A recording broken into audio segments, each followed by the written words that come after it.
വയോധികയുടെ പ്രതികാര കൊലപാതകം. ഇടുക്കി കരുണാപുരത്ത് 63-കാരനെ കൊലപ്പെടുത്തിയത് പിതൃ സഹോദരി തന്നെ. കുഴുത്തുള സ്വദേശി സുകുമാരനെ ആസിഡൊഴിച്ച് കൊന്ന സംഭവത്തിൽ ഏറ്റുമാനൂർ കട്ടച്ചിറ സ്വദേശി തങ്കമ്മയെ പോലീസ് അറസ്റ്റ് ചെയ്തു. 82-കാരി തങ്കമ്മ കരുതിക്കൂട്ടി നടത്തിയ കൊലപാതകമാണിതെന്ന് പോലീസ് സ്ഥിരീകരിക്കുകയാണ്.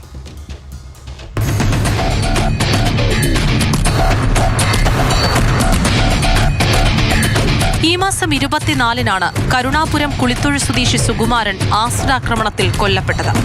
ആദ്യഘട്ടം മുതൽ തന്നെ സുകുമാരന്റെ പിതൃ സഹോദരി തങ്കമ്മയിലേക്കായിരുന്നു അന്വേഷണം നീണ്ടത്. സുകുമാരൻ എന്ന് പറഞ്ഞ ആളുടെ 63 വയസ്സുള്ള സുകുമാരൻ ഇങ്ങനെ വീട്ടിൽ ഒരു ആസിഡ് അറ്റാക്ക് ഉണ്ടായെന്നുള്ള ഇൻഫർമേഷൻ കിട്ടി നമ്മൾ വന്ന് അന്വേഷിച്ചതാണ്. അന്നേരം അയൽവാസികളായിട്ട് അന്വേഷിച്ചതിൽ ഇവിടെ ഒരു അപ്പച്ചി, അതായത് അച്ഛന്റെ സഹോദരി, ഒരു 82 വയസ്സുള്ള സ്ത്രീയാണ്. അവര് വീട്ടിൽ നിന്ന് അങ്ങനെ ഇറങ്ങി പോകുന്നത് കണ്ടതായിട്ട് പറയുന്നുണ്ട്. എന്നാൽ ഇവർക്കും പൊള്ളലേറ്റതിനാൽ പോലീസിന് ഇവരെ വിശദമായി ചോദ്യം ചെയ്യാൻ കഴിഞ്ഞിരുന്നില്ല. ഇന്ന് ശാസ്ത്രീയ തെളിവുകൾ നിരത്തി തങ്കമ്മയെ ചോദ്യം ചെയ്തപ്പോഴാണ് അവർ കുറ്റം സമ്മതിച്ചത്. സുകുമാരനും തങ്കമ്മയും തമ്മിൽ സാമ്പത്തിക തർക്കം നിലനിന്നിരുന്നു. ഈ വൈരാഗ്യമാണ് അരും കൊലപാതകത്തിലേക്ക് നയിച്ചത്. കൊലപാതകം നടന്നതിന് 15 ദിവസം മുൻപാണ് തങ്കമ്മ സുകുമാരന്റെ വീട്ടിലെത്തിയത്. സുകുമാരനെ കൊല്ലാനുള്ള ഉദ്ദേശത്തോടെ ഏറ്റുമാനൂരിൽ നിന്നും ഇവർ ആസിഡുമായി എത്തി. സുകുമാരന്റെ തലയിലൂടെയാണ് തങ്കമ്മ ആസിഡ് ഒഴിച്ചത്. ഇതിനിടയിൽ തങ്കമ്മയുടെ ശരീരത്തിലും പൊള്ളലേറ്റു.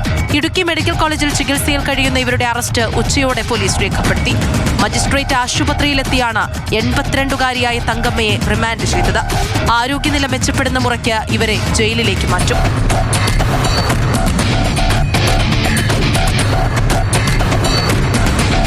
മാതൃഭൂമി ന്യൂസ്, ഇടുക്കി.